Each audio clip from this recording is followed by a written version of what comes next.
Hi friends, host Eric here, host of Talking with Famous People. I'm going to title this video, I think, Why Jordan Peterson is Dangerous. That's very provocative. Or I could call it Intertemporal Bargaining, a thorough depantsing of TE. On this article, I could make an hour-long video on this paper easily without hardly scratching the surface of the various threads of ideation that link in with cognitive functions and a bunch of other stuff. But let's go through it real quick. I've gone through and highlighted all the relevant stuff and gotten rid of everything else.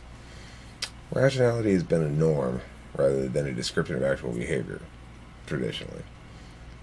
Since utility theory, rationality has acquired a descriptive implication. Rational is what anyone inevitably will do when she or he is aware of the true contingencies. Under this model, irrationality is simply error. RCT, rational choice theory, thus aims not only at a normative optimality, being rational is a good to attain, but also at a factual accuracy. It consists of a series of assumptions about how people respond to incentives. But it inevitably retains a normative implication as well, namely, in responding to incentives well, according to this understanding, is rational. But it's come under attack from two different directions. It underrecognizes empathic transactions and thus promulgates a selfish society. It fails to predict examples. It fails to predict, and examples are only a small proportion of the patterns that people seem to be unable to give up. So when we're talking about intertemporal bargaining in general, we're talking about things like drug addiction or self-control, issues of clean your room, slay your dragons, yada yada, right? It would seem that Jordan Peterson's operating basically under this kind of framework, rational choice theory framework. And we can see as we proceed through here the risks of this kind of framework.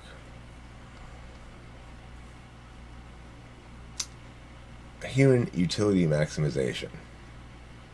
The utility that a person derives from a particular event should be equal to the integral of all the instants that make up that event. Logical analysis suggests. Subjects did not prefer those experiences with the greatest summed happiness, or at least summed unhappiness, but displayed various perceptual distortions. Utilities fail tests, therefore, for transitivity and invariance, and therefore RCT is flawed. Not flawed, it's completely insane. Single intrapersonal marketplace. We argue that decisions are determined in a single intrapersonal marketplace. This bears a link to internal family systems. That is a compromise reached by communicating amongst various parts of yourself. On the basis of reward, the basic shape of the discount curve creates conflicting interest within the individual. So all reward must be commensurable. RCT is unable to account for certain behavioral phenomena. In rejecting it, there is a risk of throwing out the baby with the bathwater. It is true that people do not behave so as to maximize attainment of a stable and ordered set of goals. They do not maximize any quantum without regard to the time at which they make their choices. In other words, rational choice theory imagines that the person exists outside of the moment in which they're making choices. And that's why that's what makes it rational, is not being subject to any sort of experiential influence. Such a finding, however, does not require the conclusion, often encountered in cognitive psychology, that choice is irreducibly particularistic and not constrained to maximize anything. We do not have to abandon RCT's assumption that motivated behavior occurs within a single internal market with a single currency of transaction. It does. I agree with that here.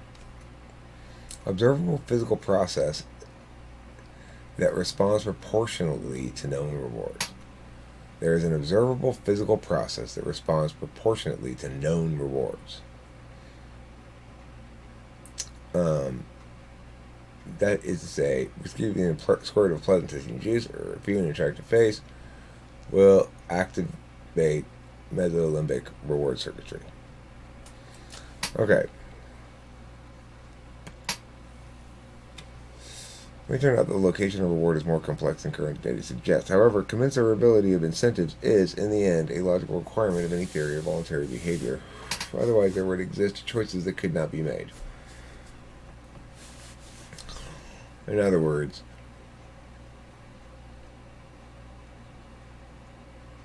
there has to be a reward commensurate with the incentive. Okay.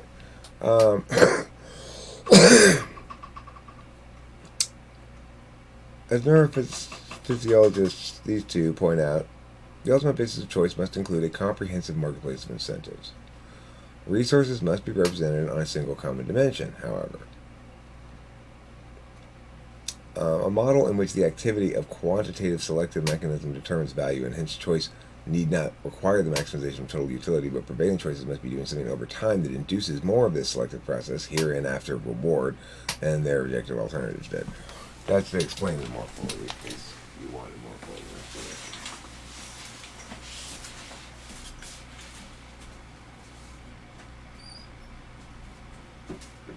explanation. Freaking cold, though. I had to close the garage door to keep the warmer air in here.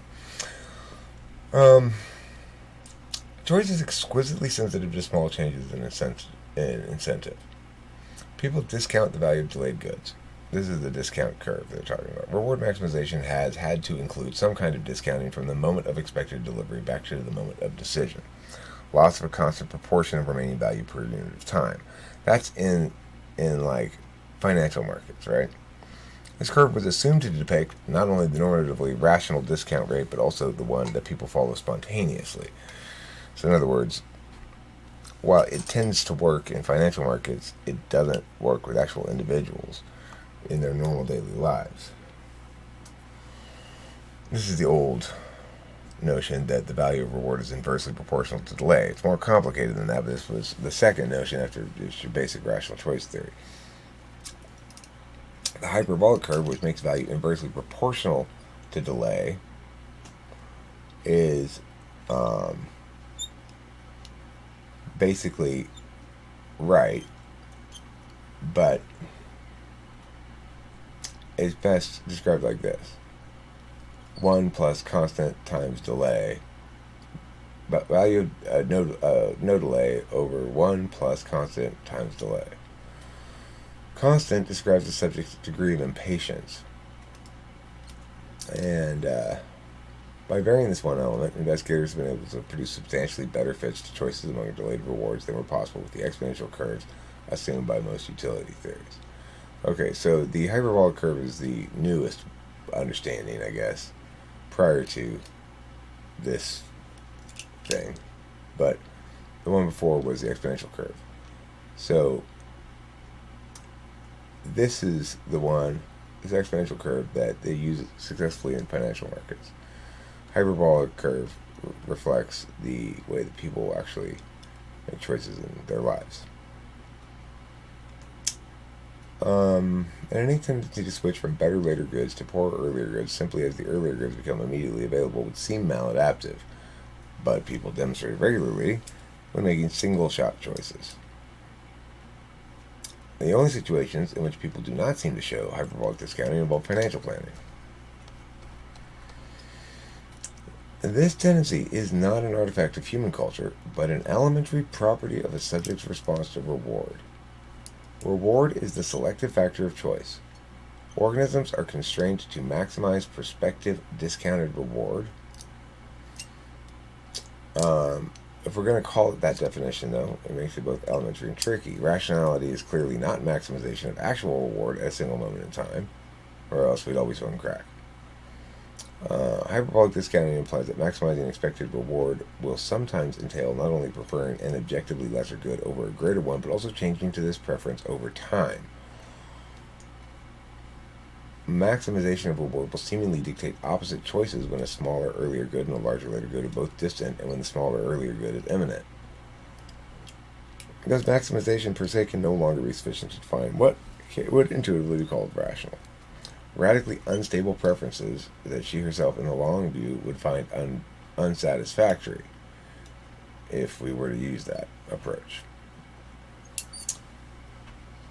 Hyperbolic discounting offers a concept of irrationality that does not depend on a miscalculation of the contingencies of reward in order to justify the term irrational.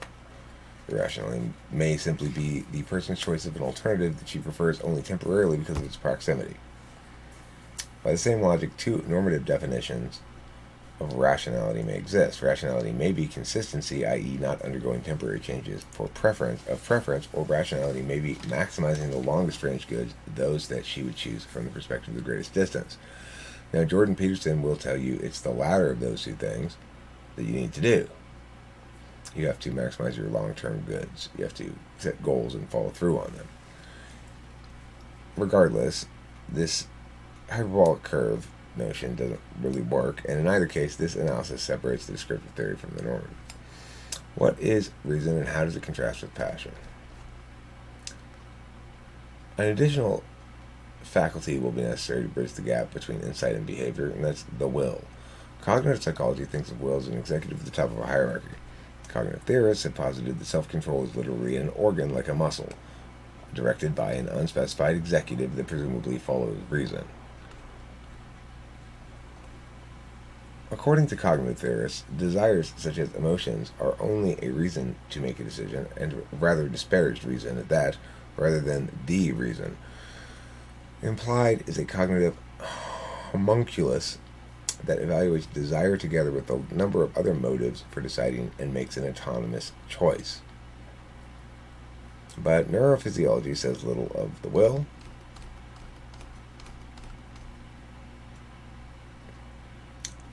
One possible explanation is losing face. David Leibson suggests that a need for this kind of commitment explains people's otherwise unaccountable preference for relatively illiquid investments. Similar behavior has been demonstrated in pigeons, suggesting that a conflict of enduring long and short-range interests is an elementary consequence of hyperbolic discount curves. Pigeons that consistently choose, through the peck of a key, a lesser but immediate food reward over a greater but delayed food reward also peck a key in advance of the choice when it eliminates the future availability of the lesser immediate reward.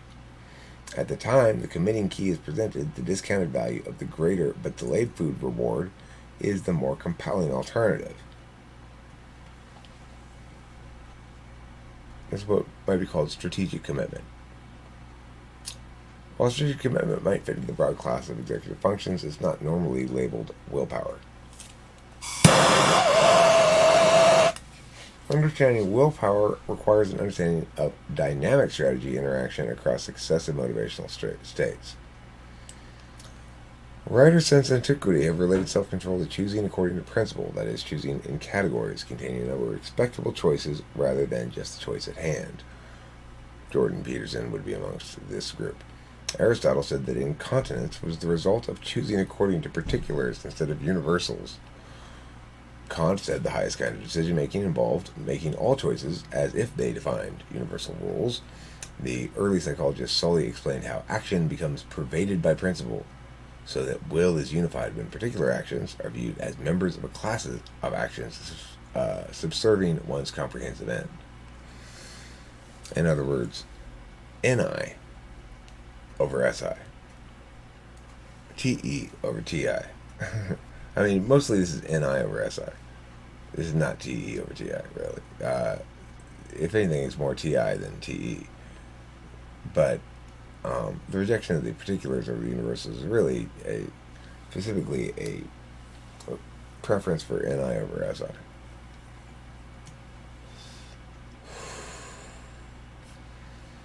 These writers' fundamental insight is that you increase your self-control by choosing according to category rather than by case-by-case basis. All subjects tolerated more delay when the choices were bundled together. An astute person is aware that her preferences are volatile. When she chooses to be selfish, she chooses an expectation of future selfishness as well. She will seem to be choosing according to principle. Each expects their future, but what literally happens in her successive selves form a repeated prisoner's dilemma relationship, where they come to solve in the same way as tacit interpersonal bargainers do. Each expects future selves to perceive the current choice as the precedent for cooperation or defection, and this expectation adds to those incentives that depend on that choice alone. Our hypothesis is that will is an intertemporal bargaining situation, dependent for its force on a person's recursive evaluations of the prospects for her own behavior.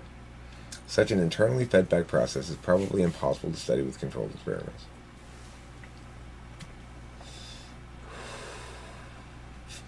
However, Fitz's descriptions of will over the centuries better than other published theories of will, and solves thought experiments that have otherwise seemed paradoxical in the philosophy of mind. Suppose an angel appears to you and says you are destined to smoke a pack a day beginning tomorrow. Given this certainty, you would have no incentive to turn down the desired cigarette today. It would seem pointless. What if the angel revealed instead that you were never to smoke again after today? Here, too, there seems little incentive to turn down the cigarette. It would be harmless. Only if your future smoking is in doubt does a current abstention seem worth the effort. The more explicit a person's perception that a current choice predicts a category of future ones, the more that perception will be true. A test case will obviously carry more weight as an omen than a choice that is merely a random example, and a random example of a specific category will carry more weight than an isolated whim.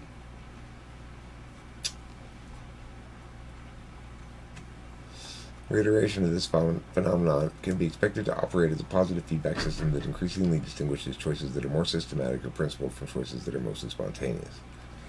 The mental processes involved in recognizing test cases and discerning their scope are basic executive functions. Does a lapse in my diet reduce my will to not smoke as well? The shaping of the mental processes that answer such questions is based on the increased expectation of the long-range reward that such processes create. By brokering large categories of reward, they have the power to license and forbid behaviors. This is the sort of brokering that Jordan Peterson is advocating for. And I am going to talk more about Jordan Peterson. This really is about Jordan Peterson, even though I'm reading this article at the moment. Executive functions serve at the pleasure of the interests they govern.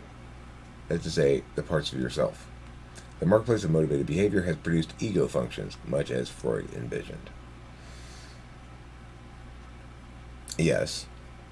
And he explains in this article ignoring functions as through basically a bearing of a cognitive dissonance explanation rather than the correct explanation. Still, this is progress. Intertemporal bargaining creates shifting trains of choices and consequences that could not be predicted from mere summation of the relevant motives. Behavior becomes like weather, often predictable in the immediate future if you have a good knowledge of its driving forces, but subject to sudden shifts that are compounded recursively, making it unpredictable from a distance. If being unpredictable in principle is the necessary quality of free will, this bargaining may be what elicits free will from an underlying determinism. Mere dependency on internal feedback processes does not create the feeling of being a self. Even internal feedback processes, if they do not engage what feels like yourself, will be experienced as random. This is their explanation of ignoring. It's because it doesn't engage with what feels like yourself. In reality, it's because there's a finite amount of willful attention to be given, and it's necessarily the case that giving attention in some areas requires you to not give attention in others, and that those habits become who you are in your expression of self. It's a much better explanation than this one, but regardless, that's just one little quibble I have with this thing. Intertemporal bargaining supplies that element of engagement. That your own motivation, in many cases emotion, is what you are predicting. Now, what's cool is the way this is all going to wrap up at the end too, because by tweaking a couple little things that this person wasn't including in their thinking about this, it really all comes together. The only thing that differentiates between making decisions following whims becomes discernment of the self-referential consequences that are at stake, i.e. your expectations of your own future choices. Thus, the prominence of the person's recursive intertemporal bargaining process reconciles determinism with the experience of free will. Although clearly pulled by identifiable motives, a person's choice in such a process cannot be predicted with certainty, even by the person herself. Nevertheless, choice is as strictly determined as the weather. This explains well the nature of what makes a human being, unpredictable and complicated. Is that every individual has multiple sometimes conflicting interests within them, and every person has various parts of themselves that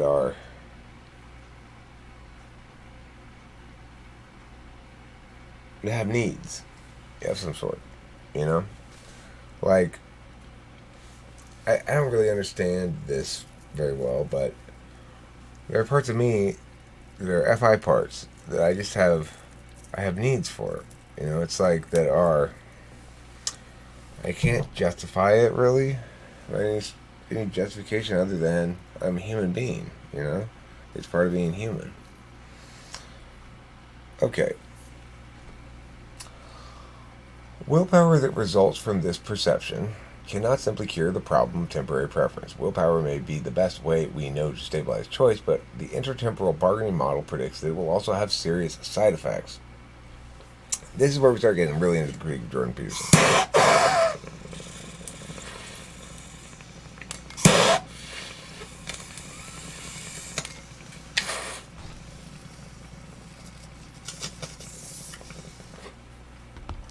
Now, I'm hopefully not strawmanning Jordan Peterson when I say the following. I would sum up his fundamental message as understand yourself as the main character in your own story and go write a good story. Have things that matter, care about things, and understand what matters now so that you can establish a course and follow through on that course and hold yourself accountable and be self-controlled. I think that's a super fair depiction of his basic message. And I'm sure it's well-intentioned, but it's potentially very damaging to people because people have their own answers within them. They don't need somebody else to tell them how to fix something. They need to discover it within them. They need to have a conversation with their parts. The will maneuver has costly side effects. These side effects need to be discussed. Where they are noticed at all, they are not recognized as a consequence of using willpower. In a dangerous split of awareness, people tend to see willpower as an unmixed blessing that bears no relation to abnormal symptoms such as a loss of emotional immediacy, abandonment of control in particular areas of behavior, blindness towards one's own motives, or decreased responsiveness to subtle rewards. We argue that just these four distortions are to be expected to a greater or lesser extent from a reliance on personal rules. They may even go so far as to make a person's willpower a net liability. And this is the thing. Humans are not NI characters that have to figure out what their life's dragon is and then go slay it. They are complex symposiums of different interests. The perception of a choice as a precedent often makes it much more important for its effect on future expectations than for the rewards that intrinsically depend on it. Your choices will become detached from their immediate outcomes and take on an aloof legalistic quality. So this self-control style clinicians call compulsive. It is a polar opposite from impulsive, temporary preferences, despite a usage that erratically equates them, e.g. compulsive drinking. It is often hard to guess how you will interpret a current choice when looking back on it. Where your rules criteria are ambiguous, cooperation with your future selves is apt to be both rigid and unstable. Under the influence of an imminent reward, you may claim an exemption to a rule, but later think you fooled yourself. That is, see yourself as having had a lapse. Every lapse reduces your ability to follow a personal rule, and every observance reduces your ability not to. Errors in either direction impose costs that would never result from exponential curves, since those curves would not make choice depend on recursive self-prediction in the first place. Rules magnify lapses. Of course, we don't actually use exponential curves, so that's not an adequate thing to use either. But we shouldn't, the point here, either use our understanding of hyperbolic curves to justify a willpower-based frame.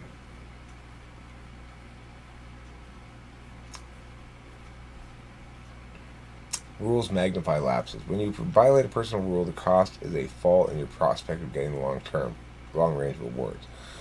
A lapse suggests that your will is weak, a diagnosis that may act recursively to weaken your will. This one choice can affect the stream of future choices. For some time to come, the prospect of future abstinence may not be sufficiently credible. To save your expectation of controlling yourself generally means attributing the lapse to a particular aspect of your present situation, even though it will make self-control much more difficult when that aspect is present in the future. So, you may decide you cannot resist the urge to panic when speaking in public, or to lose your temper at incompetent clerks, or to stop a donut binge once begun. Your discrimination of this special area has a perverse effect, since within it you see only failure predicting further failure. If you no longer have the prospect that your rule will hold here, those urges will seem to command obedience automatically without an intervening moment of choice. Where such encapsulated impulses are clinically significant, they get called a symptom, for example, a phobia, a discontrol, or a substance dependence. Okay, so when you're telling people, here's a clear path that you should follow, you're saying, here's a rule, internalize it. But it's not their rule, and they didn't. Now you're tossing extra vectors into the motivational calculus, and you're not sure what they're going to actually do to that motivational calculus. Rules motivate misperception. Since personal rules organize great amounts of motivation, they naturally create temptations for you to suborn the perception process. Acknowledging that a lapse has occurred would lower the expectation of self-control that you need to stake against future impulses. Therefore, a successful process of ignoring must be among the many mental expedients that arise by trial and error, the ones you keep simply because they make you feel better without realizing why. That is to say, as a result, money disappears despite a strict budget, and people who eat like a bird mysteriously gain weight. They're saying, well, you just ignore those things. And the reason is they make you feel better to ignore them. Well, maybe, or it could be you're antipolar, you know.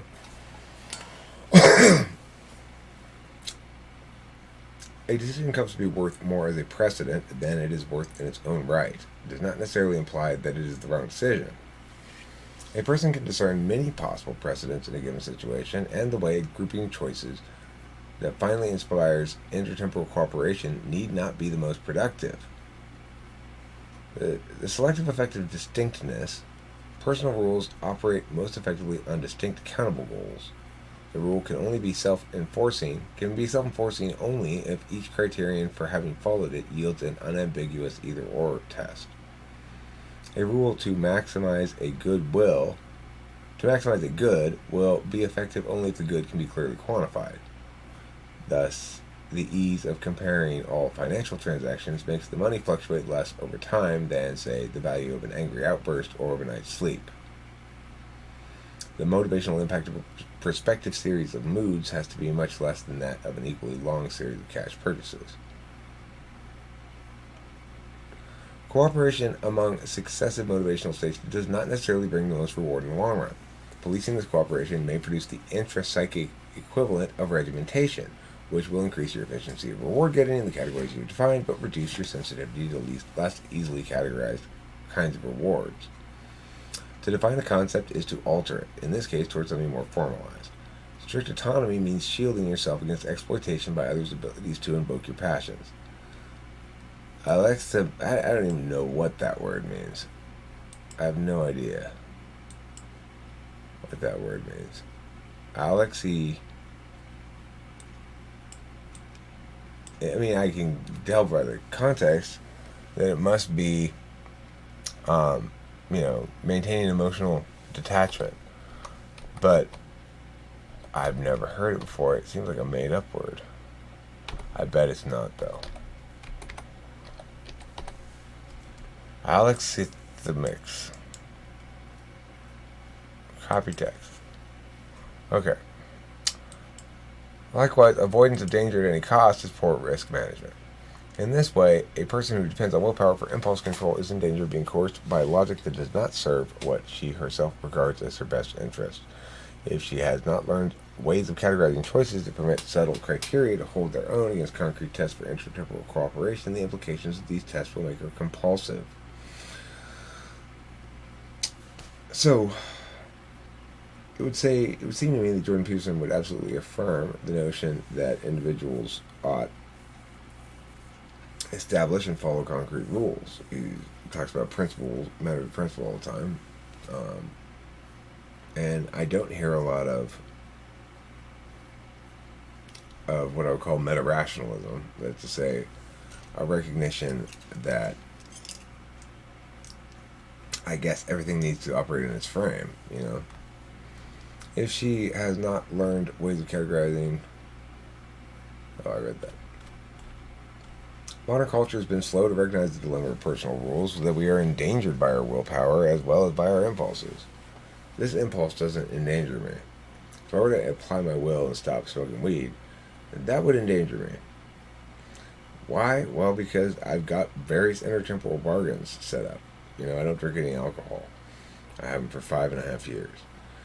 And if I were to quit smoking weed, the part of me that says, yeah, but I thought we were going to do that. I thought that was kind of our deal, that, you'd quit the alcohol, but you'd still be able to smoke as much weed as you wanted, right? Remember that deal?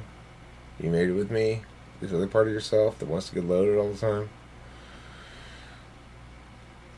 Well, too bad. I don't care about that. I'm applying my willpower. Quit smoking weed.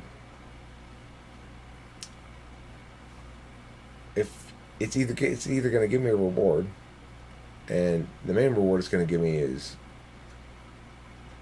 that I've fulfilled this goal or something, but it runs the risk of me drinking. Other people might think, well, drinking's better, because damage your lungs, or, well, not for me, for sure. It's not better. So there's a recognition of that particular selves are different from each other. It's implicit in being very careful about telling other people what to do. Rigidity drives discretion underground. The robustness of suboptimal rules may sometimes let addictions serve long-term interests. Because suboptimal rules are robust.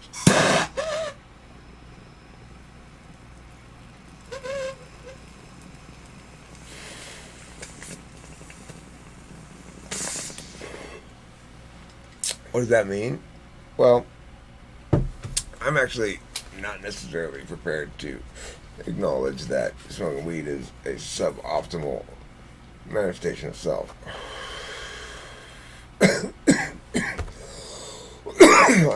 I am willing to admit that smoking cigarettes is at least somewhat suboptimal.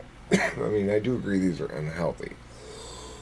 I don't agree that weed is unhealthy. But anyway, this has its place for me too. I get a lot of reward from it. Now,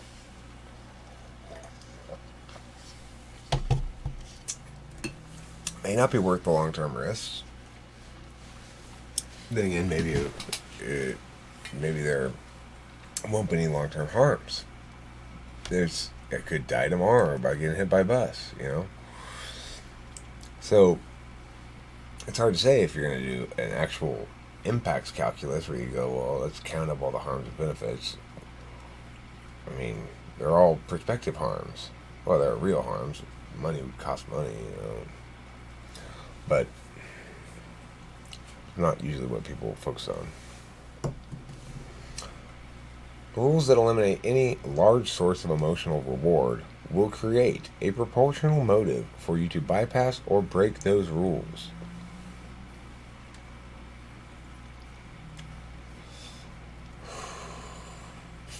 If those rules have, in William James's phrase, grown too narrow for the actual case, even your long-range interest will lie in partially escaping from them.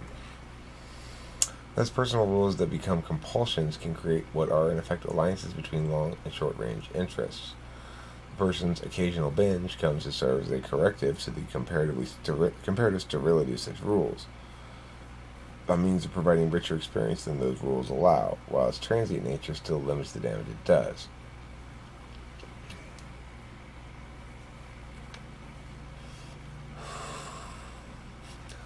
The longest range interest of an alcoholic who is too rigid when sober may be to tacitly foster the cycle of drunkenness and sobriety rather than be continually imprisoned by our rules.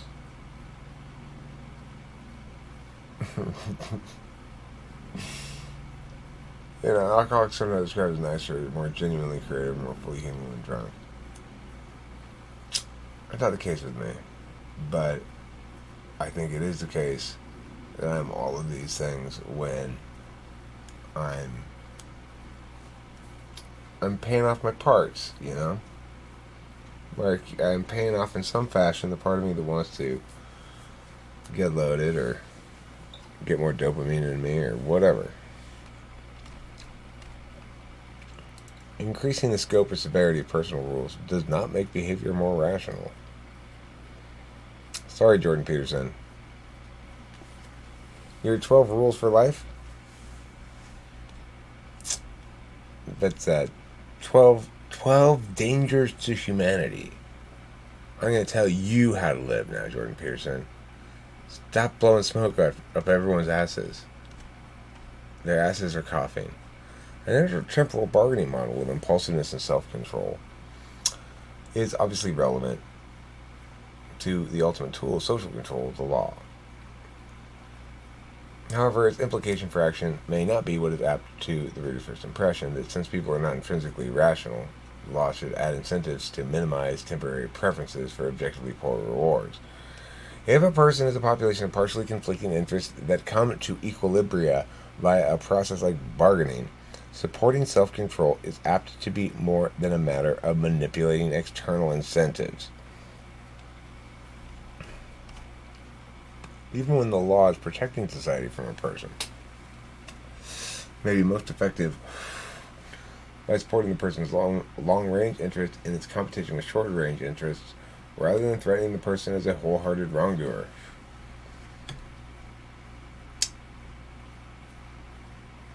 If she does not see a law as serving her interests, the precedent she sets by obeying it may actually undermine her intertemporal cooperation.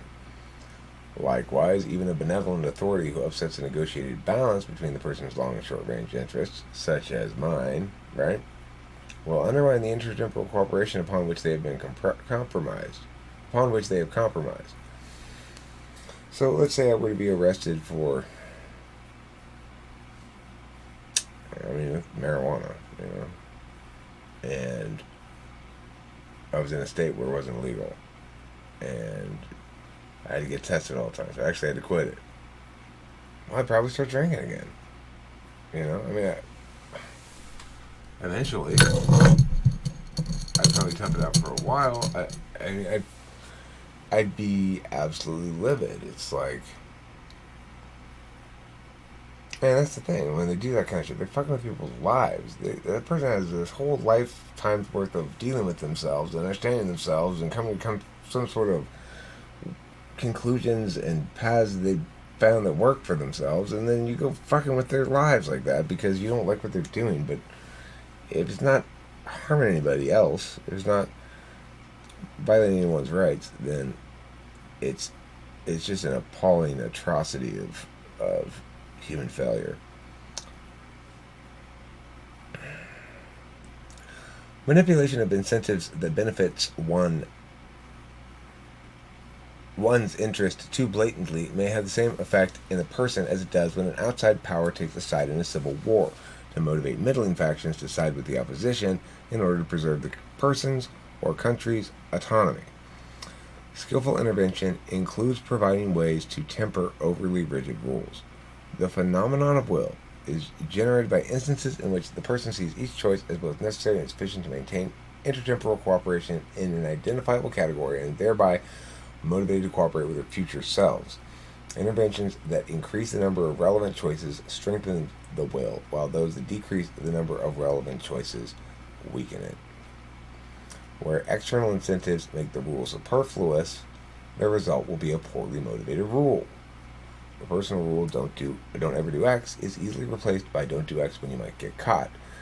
In an area where self-control had been robust, this might lead her to do more X rather than less.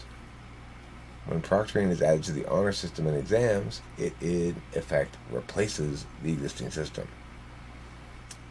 Because of this perverse effect of coercion, rehabilitation programs that leave an alcoholic or credit abuser facing manageable temptations should be more effective than those that rely on external coercion. It might seem, for instance, that a person should be able to commit herself contractually to follow through with the drug program, and that courts should enforce these commitments even though they are unilateral. But even a physical committing device like disulfiram antabuse, which makes alcohol sickening for a period of days, has been shown not to increase sobriety after 1 year in the absence of a highly structured social program. A person's recognition of her susceptibility to both temptations and norms creates a strong motive for her to resist external influences, which in turn creates a problem for any efforts at social control.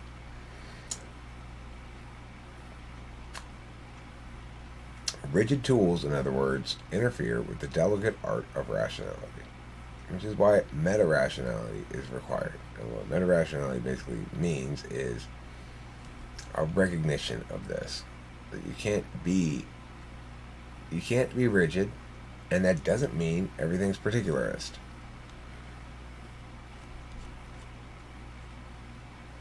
Permits a concept of criminal responsibility that is consistent with absolute determinism by assessing whether there's a fighting chance for available incentives, including the power of the law itself to deter the behavior.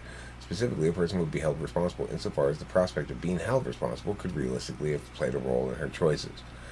This is a great idea. I just had to highlight it because I think it's a great notion. The decision to gratify the urge is still subject to free will as we have defined it. Many seemingly reflexive behaviors are actually mediated by motivation and thus are ultimately choices. A drug addict may have so damaged the credibility of her will that there is no realistic chance of her turning down a fix. There is a continuum of prospects for resisting temptation, ranging from the urge to panic to the casual wish for another dessert.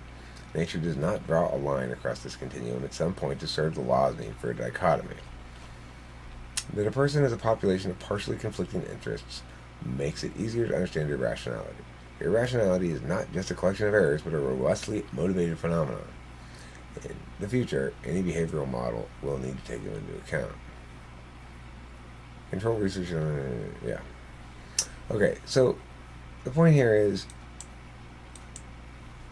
there's good reason, besides just my gut and intuition and my function bias, plenty good reason to think that the approach that Jordan Peterson is taking, which stresses a path of NI and TE, a teleology-based approach to life in which things are done for a purpose, for a goal, to be more effective or more efficient, to realize one's dragon-slaying destiny, is probably a good tool for extroverted thinking, introverted intuitors, maybe even ESTJs, to do more of what they already do well. It's probably going to create more problems than it is solutions, in other kinds of people. Because if I read Jordan Peterson's book and I read one of his rules and it says, I should always stop and pet a cat. Well, now there's a part of myself that maybe believes to some extent that I really should always stop and pet a cat. And then when I don't stop and pet a cat, who's renting space in my head? Jordan Peterson telling me I've done something wrong. Well, JP, can you guess which of my body parts you can suck on? Mm-hmm. None of them. None. Why? I just don't find you that sexy. Now, if you want to suck on some part of me, please send me a link to a YouTube video. You can share it with me privately if you want, but you have to be okay with me sharing it publicly thereafter, okay? Of you singing Rainbow Connection. Do your normal voice. It'll sound just like Kermit. And you sing a Rainbow Connection to me and do a good job. Take it seriously. Sing it in your most romantic voice. And then I'll let you suck on some body part. I won't tell you which one yet, but it'll be a fun one, I'm sure.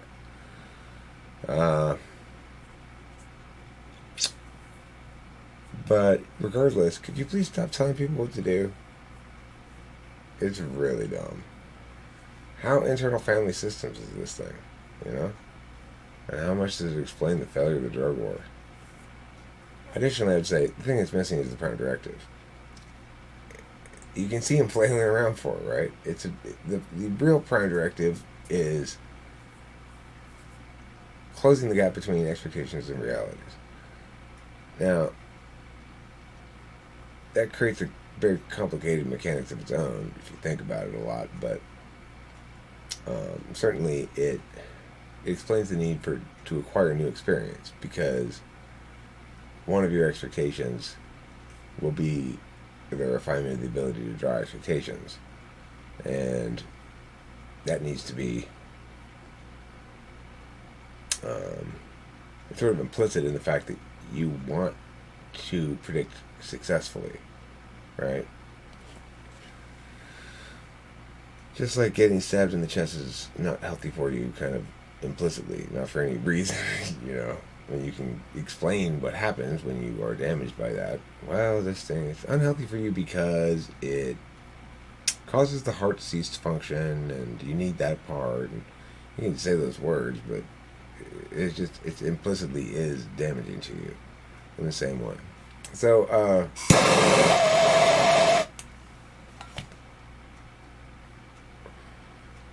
the one last thing I wanted to link into, if I can remember what it was. Well, the thing about this notion of intertemporal bargaining, like internal family systems, it's metaphorical. However, unlike internal family systems, it provides a mechanizable, modelable architecture of sorts. It says, okay, well, we're going to accept the notion that we can frame everything through incentives of reward commiserability. And so then it becomes reducible, at least. You know, you could map it out. You could math it out. It would be wrong, but it would be. It's done properly, at least. You know. So the takeaway here, I guess, is what they're missing is the prime directive, and what they're missing is cognitive functions. That explains a lot of the differentiation between individuals and why psychology has had such a hard time coming up with these kind of like general overarching rules for people, and because whatever rule you're going to come up with, it may be fine for your own type. It may be great for them. And you should stress to them that this worked for me, and seems like it works for my type, but no normative burden here, bro. Nothing you should do, okay? There's plenty of normative burdens what you should not do, but they're not about things like doing drugs and overeating and all that kind of shit. They're about things like stabbing other people. So, anyway, um,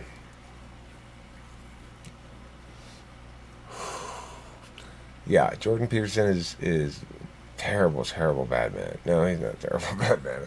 I like Jordan Peterson fine, but my point is his TE bullshit is dangerous. Kinda, it is. It's pretty. It's not like super dangerous. It's not like Islam or something. It's not like Islamic jihad. But not that that could be dangerous. It's an ideology. Words. It's people who are dangerous. Anyway, yeah, I got a little muddled here at the end. Sorry about that. I don't know. Lost my train of thought. It just kind of rambled off into, oh shit, it's time to go to bed.